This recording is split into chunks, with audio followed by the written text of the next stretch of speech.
Hi, this is Jason from Horrific Nightmares, and it's time for a controversial view.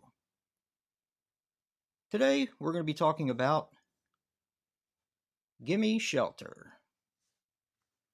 Now, as you know, the horror man Joe and myself, we like to present different types of controversy. This is the criterion, of course, with the Rolling Stones, and I've seen this a few times in my life. I believe the last time I saw it was on Turner Classic Movies. So even if I would have had this or if I wouldn't have had it, I would have watched it anyway because it's just one that kind of sucks me in every time I watch it. Now it had been some time, and I had found this criterion at a thrift store, which was really cool because I don't really find too many criterions at the thrift stores. So this one was brand new and sealed, and I found it. Well, I remember talking to Joe about it while I was at the thrift store, and he said he had saw part of it years ago, and something happened to the disc that he was watching. So I told him. He said he basically knew what it was about. I said this is more or less a concert movie that meets a horror film, kind of, and I'll explain that a little bit later. So he actually ended up finding it the very next day when he went to a flea market. It's like, how cool is that? Sometimes things just work out like that. And he was excited to do it. So we decided to make this our last controversial view of the year. There will be another controversial view, but it's more of like a special. It's going to be our top 20 controversial views that we've done so far.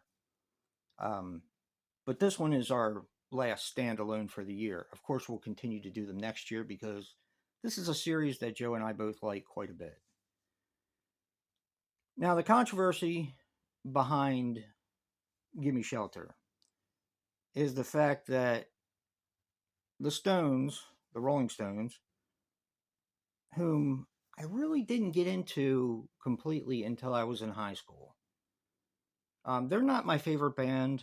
They're not even close to my favorite band, but I do like the Stones a lot. And I do have a lot of their DVDs and a lot of their CDs. So, am I a fan? Sure. But they're not one of my most favorite bands. I don't have to buy everything that they put out. But I do like them quite a bit.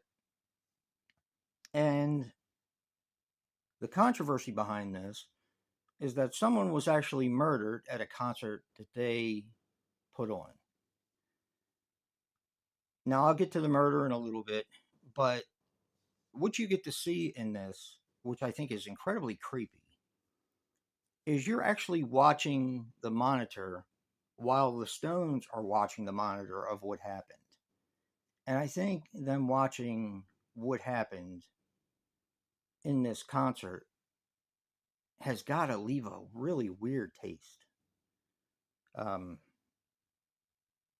yeah, it's just for me, it's just creepy, and I know it affected them because you can kind of see it on their faces after they're watching, especially of course Mick Jagger.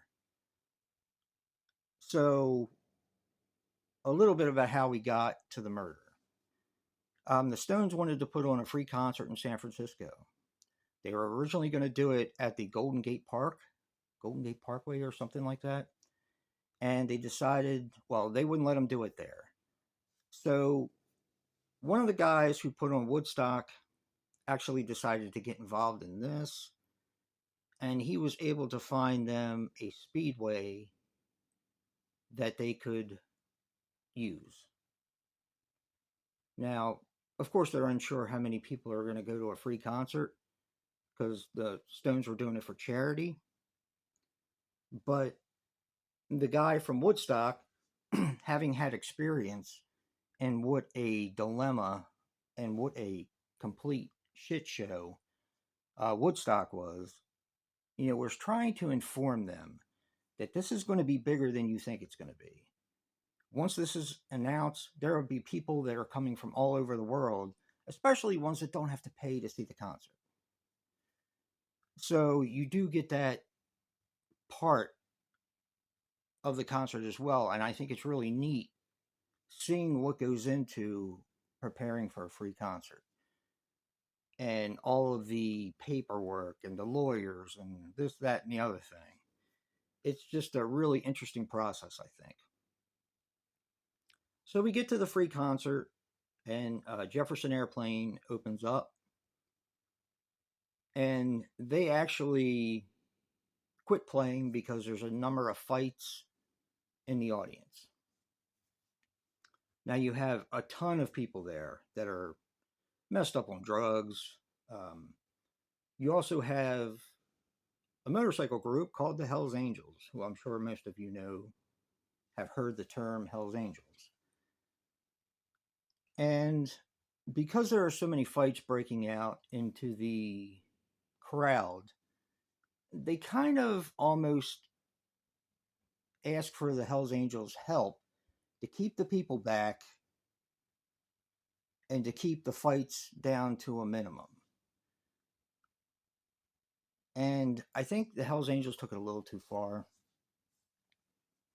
Although you do hear the side of the story of the Hells Angels that states that somebody kicked over their motorcycle, and that's not what you do to the Hells Angels, and they suffered catastrophically. And I'll let it go at that. But you actually are able to see the murder take place. It's not really clear, but you can tell who did it and you can tell who died. Even though there was 4 deaths total, but some of those I'm sure were due to people crushing other people and just how people don't know how to act. Probably ODs, because there were so many people there that were completely out of their mind on drugs. So I'm sure there were ODs. I'm sure some people got hurt really bad that were trying to get up front. And then you have the infamous murder. I'm curious to know if you guys have seen Gimme Shelter. If you haven't, this is like part concert film, part documentary, and part horror film, in my opinion. Um, because something so crazy happens, and I know crazy stuff happens all over the place, but you would think for the time period, maybe people would have been a little more tame, I guess. So have things really changed all that much? Definitely curious on your guys' thoughts. And don't forget to check out Joe's controversial view for Gimme Shelter. Remember, guys, physical media matters. And until next time, peace.